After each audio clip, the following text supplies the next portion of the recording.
The morning rush had barely begun when a pale winter sun cast a dull glow over the city streets, revealing the cracks and quiet struggles that most people preferred not to see. Among them walked Maya, a young mother with tired eyes, messy blonde hair tucked under a worn-out scarf, and a thin coat that barely shielded her from the biting cold. Her little daughter, Lily, clung to her hand, small, curly-haired, and shivering. They had spent the night in an abandoned bus shelter, wrapping themselves in newspapers because there was no money left even for the cheapest motel. Maya's heart ached every time she saw Lily's lips tremble from hunger. For the last 2 days, all they had eaten was a half piece of stale bread someone left on a bench.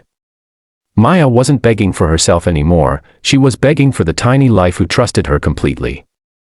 Locking her jaw and swallowing her pride, she stepped inside the warm bakery at the corner of Maple Street, a place she passed every day but never dared to enter because the pastries inside looked too perfect, too expensive, too far from her reality.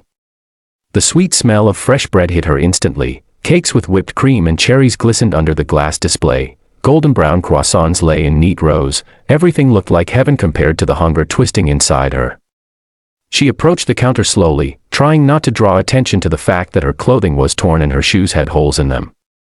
Behind the counter, a cheerful baker in a black apron, Ben, was laughing with customers, wiping his hands on a towel, and arranging pastries with the skill of someone who truly loved his work. When he finally noticed Maya, the smile on his face softened. He had seen hungry souls before. She lowered her gaze, cleared her dry throat, and said in a trembling voice, "Sir, I'm sorry to bother you. Do you have any expired cake? Maybe something you're going to throw out? It's for my daughter. She hasn't eaten anything sweet in weeks." Her words were barely above a whisper, but they carried a weight of desperation that silenced even the buzzing discussions around her. Lily peeked from behind her mother's coat, her blue eyes wide yet hopeful at the sight of all the colorful pastries. Ben blinked, surprised, not offended, not annoyed, just taken aback by how fragile and honest the request was. He opened his mouth to respond, but before he could say a word, the door chimed again. An older man entered, tall, dressed in a dark tailored suit with a deep red tie, and carrying an aura that made people instinctively step aside.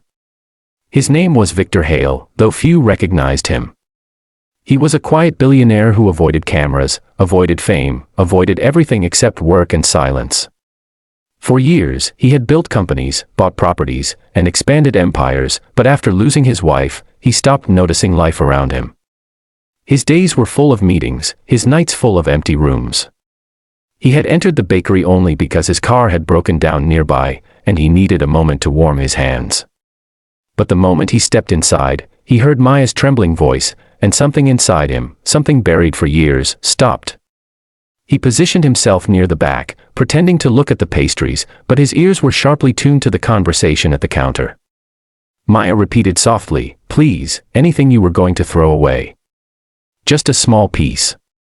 My baby, she's hungry." Ben frowned, not at Maya, but at the cruelty of the world that could push a mother into this level of pleading.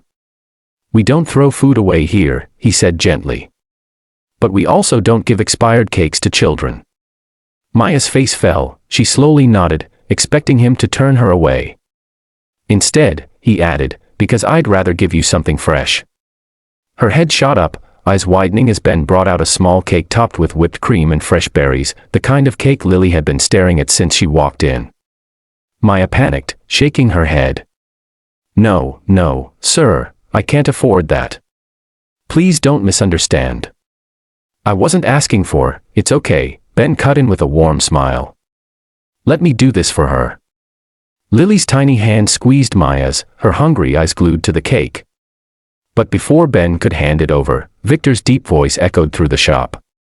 "Add 3 loaves of bread, 2 pies, and a box of pastries," he said. Both Ben and Maya turned to look at him. His expression remained unreadable. "And put them all in one bag." Maya's heart thumped painfully. She didn't understand, was this man buying all that for himself? Then Victor walked toward her slowly, his stern face softening for the first time in many years. "Give it to the lady," he said quietly. Maya froze, tears welling instantly in her eyes. "Sir, no. I can't accept." "You can," Victor replied. "And you will." His voice wasn't harsh, just firm in the way a protective grandfather might speak. Maya's lips trembled.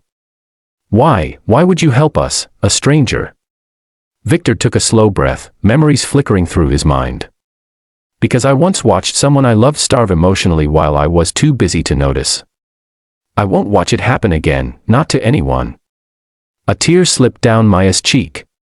Lily was already nibbling the corner of the cake with trembling hands, her face lighting up for the first time that day. Victor wasn't done. He turned to Ben. Do you hire part-time staff?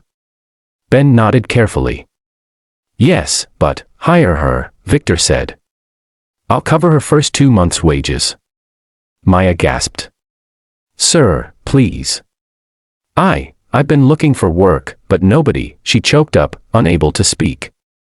Ben nodded instantly, stepping around the counter and holding out his hand. If you're willing to work hard, you've got a place here.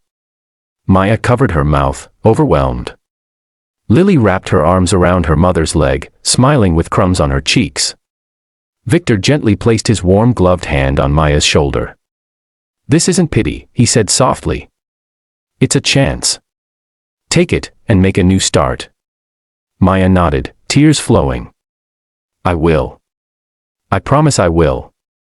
As they left the bakery later that day, with a job opportunity, warm food, and a spark of hope they hadn't felt in months, Victor stepped outside into the cold air, but somehow, it didn't feel as cold anymore. He watched Maya and Lily walk away hand in hand, their steps lighter, their heads lifted a little higher. For the first time in years, he felt his own heart shift back to life. He whispered to himself, maybe it's never too late to start caring again. And as the bakery door closed behind him, the bell chimed one last time, a tiny sound, but one that marked the beginning of a brand new story for all three of them. If you want more powerful emotional stories like this, don't forget to subscribe to the channel.